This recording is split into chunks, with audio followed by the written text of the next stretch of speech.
na ito ay aalisin namin ang mga damo mula sa puno ng mga mais at ang mga lalaki mag-uuling. So sa bangka nga pala kami sasakay papunta doon at yung iba ay maglalakad lang dahil hindi kami kasya lahat kasi maliit lang naman yung kasi bangka. Malalim naman yung yung tubig ngayon. Hindi naman low tide kaya hindi kami mahihirapan. Yan, malalim naman yung tubig. So ayan.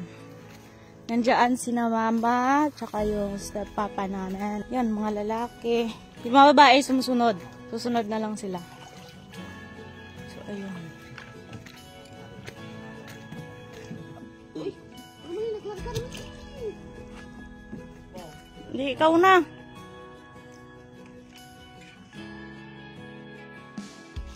So, ayun, nandito na kami ngayon sa bangka. Yan.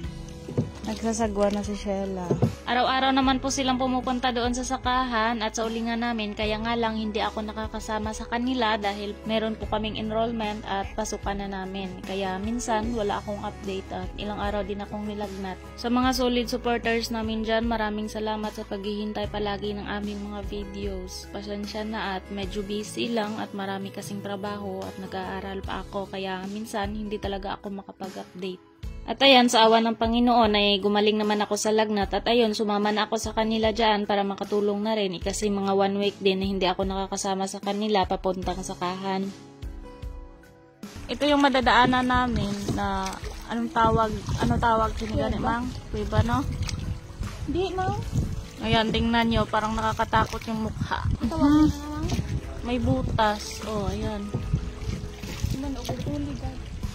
Kuno mo lang. O gani lunos yung manok. So ganyan yung itsura niya, guys. Dito kami ligad ka uling na nga. Dito ra kami nag-uling ligad kami ni bra. Palmukal niya. Ay, dapat makinig dito. O kita ako bag skillet ko.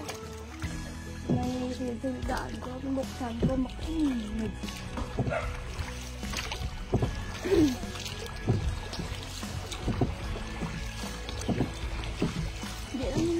So siguro yung iba familiar sa inyo ng ganyan. So madami yan, dinadaanan ng namin. Ayan. Bawal makaon. Hindi lang ba? Bugana. Hindi ba punggi?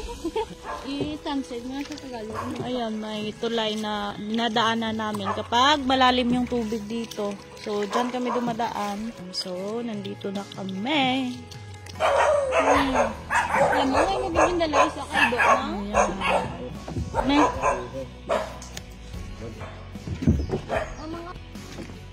So ay mas naog.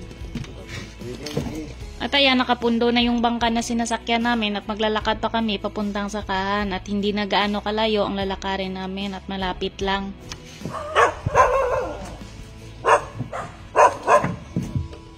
Sa tuwing pupunta kami ng sakahan ay hindi pwedeng makalimutan ni Mama ang kanyang sanggutan tuwing umaga at hapon. Kung umaga ay pinuputol ni Mama ang pinakadulo or yung bulaklak ng niyog. Suwak naman kung tawagin sa amin para lumabas ang bagong katas. At kung hapon ang harvest ni Mama. So ganun pa rin yung process niya tuwing hapon. Pinuputol niya ang pinakadulo ng bulaklak ng niyog at palitan naman ng bagong sidlanan.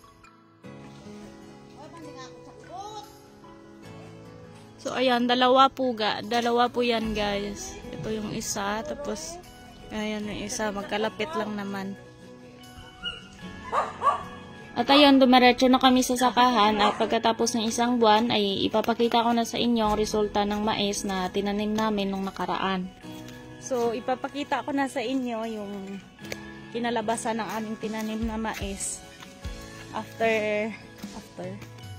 pagkatapos na ang isang buwan. So, ito na yung kinalabasan niya, guys. Yun, ang ganda.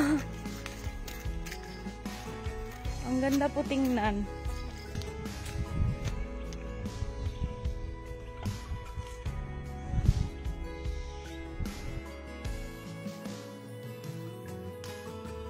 Yan.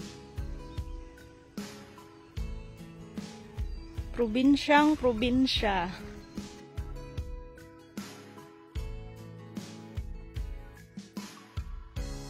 Mag-iisang buwan pa lang yan. Yan, ang ganda tingnan.